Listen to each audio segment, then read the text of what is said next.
and that whisper of truth kept echoing. Over the next few weeks, the political sphere couldn't stop talking about it. Pundits from both sides dissected every frame of the viral clip. The applause, the expressions, the stunned silence, even body. Language experts weighed in. Some claimed Matthew's clapping was involuntary, just a natural reaction to a compelling speech. Others believed it was deliberate, a public statement cloaked in plausible deniability. Whatever the truth, it left Karoline Leavitt in an unusual position. Known for her ironclad persona and unwavering delivery, she now faced questions that no soundbite could answer. Did she really believe the things she said on that stage? Or had she been relying on party lines and culture war theatrics, hoping no one would challenge her in real time? And perhaps more importantly, was her husband still standing with her? Behind the scenes, donors grew nervous. A few campaign contributors reportedly pulled back, worried that Leavitt's optics problem could become a liability in swing states. One source close to a major passee was quoted saying, "It's not just what happened, it's how it looked. You can't talk tough and then get out-debated on your own turf." Karoline doubled down in response. She went on conservative media outlets, attempting to frame the incident as a coordinated liberal ambush. She accused Kessler of being a tech elite trying to buy credibility in political spaces he doesn't belong in. But the more she tried to spin it, the more the public seemed to admire Julian's calm, fact-based approach. Even some in her own party began urging her to take a different tone. One Republican strategist anonymously told a journalist, "Karoline's strength has always been confidence. But that confidence took a hit, and instead of regrouping, she's lashing out. It's not a good look." Meanwhile, Julian Kessler's quiet dignity began attracting national attention. He was invited on several major shows, The Daily Show, Morning Joe, even an offer to guest host a tech segment on CNN. He declined most of them. When asked why, he simply replied, "It was never about me. It was about truth. And sometimes, it's better to let truth speak for itself." But one appearance he did agree to was a TEDx talk titled "Empathy, Economics, and the Future of Leadership." In it, he laid out his vision for a new kind of public discourse, one grounded in facts, respect, and a willingness to listen. The talk went viral, millions of views within days. Comment sections flooded with messages like, "Finally, someone who gets it," and "More leaders like him, please." For Karoline, the pressure kept building. Political rivals started using the clip in ads. Opponents began calling her the applauded. The nickname stuck online, half joke, half jab. Even late-night comedians took aim. Jimmy Fallon quipped, "You know you're having a bad day when your husband starts a slow clap for your opponent." But beyond the humor, a deeper narrative was forming, one that went beyond left versus right. It was about credibility, authenticity, leadership. Karoline tried to recover with a nationwide speaking tour, but the shadow of Manchester followed her. Protesters outside events carried signs saying, "Where's Matthew?" and "Let the businessman speak." Inside venues, she was frequently asked about Julian's comments. Each time she tried to pivot, but it never quite landed. The moment had changed how people saw her, and not in the way she hoped. Then came the most unexpected twist of all. Matthew Leavitt, usually silent, finally broke his quiet. Not with a press conference, not with a public statement, but with a blog post on a little-known personal website he used to write about politics and life. The post was titled simply, "When Listening Hurts." It began, "In life, we clap, for many reasons. Celebration, agreement, surprise, respect. That day in Manchester, I clapped out of all four. It wasn't betrayal. It was a moment of recognition that sometimes we are so deep in our own worldviews that we forget to listen. And when someone speaks with reason, clarity, and respect, maybe the most honest thing we can do is applaud." The post went on to discuss how political echo chambers had hardened our thinking, how the need to win debates often replaced the need to understand, And while he didn't explicitly distance himself from Karoline's politics, he made it clear that he believed the country needed more Julian Kesslers and fewer slogans. The reaction was explosive. Within hours, media outlets were reporting on it. Hashtags like "When Listening Hurts" and "Clapgate" started trending. Some praised Matthew's courage. Others mocked him for abandoning his wife. But no one could ignore the impact. In one short post, he had reframed the entire event, not as a humiliation, but as a reckoning. And Julian? He reposted the article with a single sentence.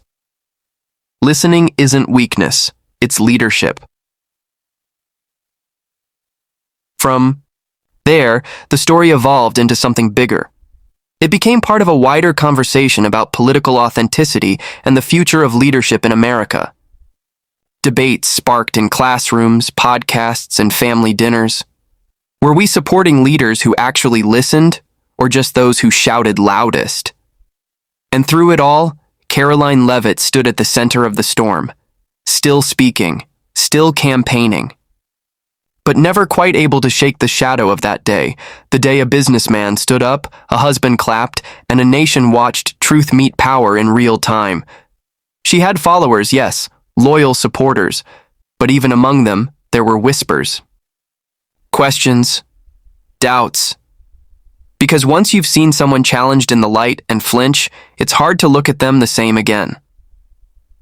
And somewhere out there, Julian Kessler returned to his office, to his company, to his quiet life.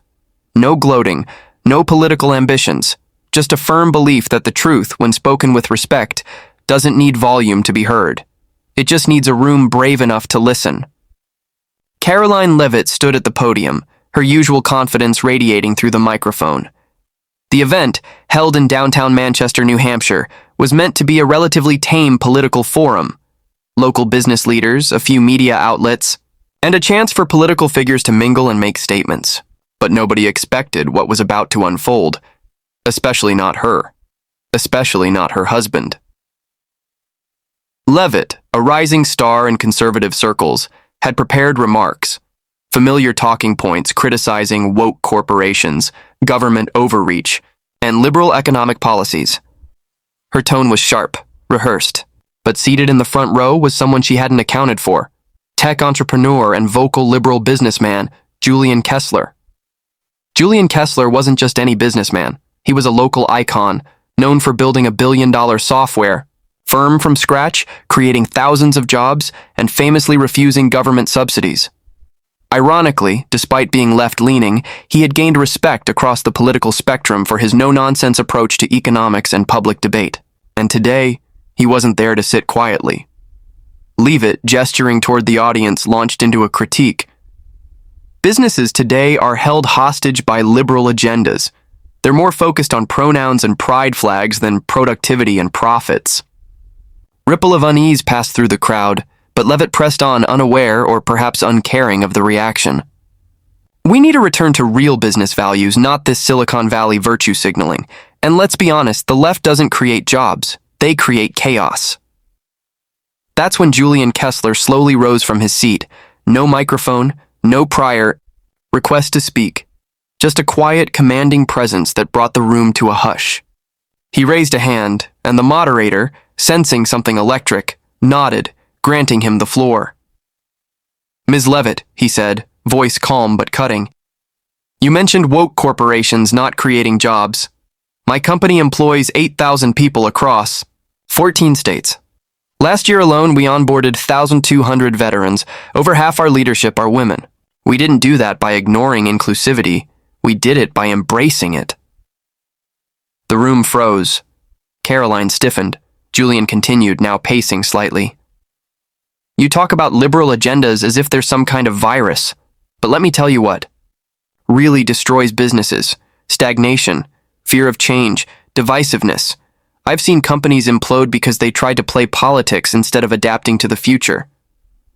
He turned directly to her. And respectfully, I find it deeply hypocritical to lecture us on job creation when you've never run a business, never had to make payroll, never had to face market competition. All you've done is talk. The silence was brutal. Karoline tried to interject. "I respect your success, Mr. Kessler, but Julian didn't let her finish. "This isn't about me, it's about truth. I've been to your rallies. I've heard the fear-mongering about DEI, about ESG, about tech being evil. But guess what? Those things aren't destroying America. You know what is? The inability of leaders to face modern problems with modern solutions." The audience was stunned. A few clapped, then more joined in. Soon the entire room was applauding, not out of political agreement necessarily, but out of sheer awe at the composure and clarity of his rebuttal. Leavitt's face turned a shade paler. Her lips pressed into a thin, forced smile. The camera flashes started. And then, the moment that made headlines, her husband, Matthew, seated a few rows back, slowly stood and clapped. At first, only lightly, a few slow, deliberate claps. But it was enough. The cameras caught it. The crowd noticed. Karoline turned to look, confused. Was he applauding Julian? Matthew, usually the stoic type, had clearly been moved. Whether it was by the facts, the dignity of Julian's delivery, or simply the shock of seeing his wife dismantled so eloquently, no one could say. But there he stood, hands still moving, clapping along with the rest of the audience. Karoline's expression morphed. Confusion, then disbelief.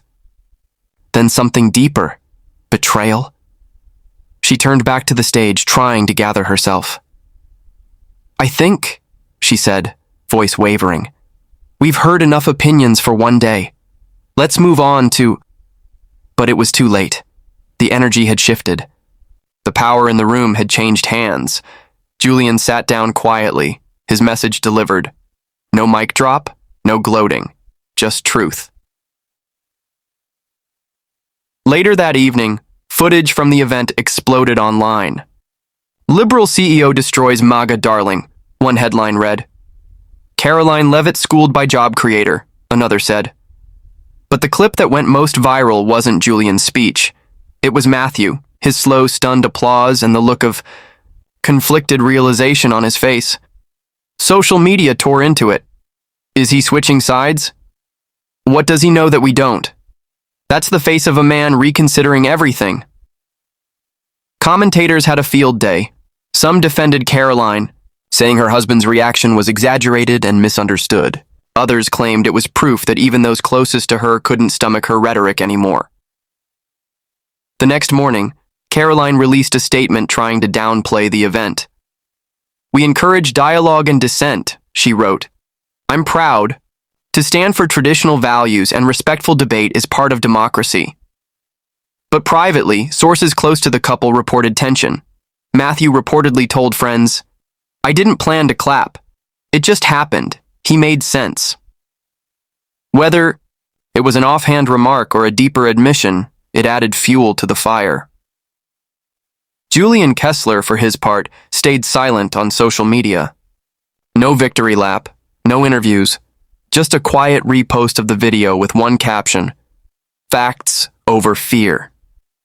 It wasn't just a moment, it was a statement, a shift, a wake-up call for those who had been relying on culture war soundbites to rally support without backing it up with real solutions. Karoline's team went into damage control mode. Media bookings were rescheduled, PR specialists were called in. But the internet has a long memory, and that clip, with her husband in the background clapping, kept playing on loop.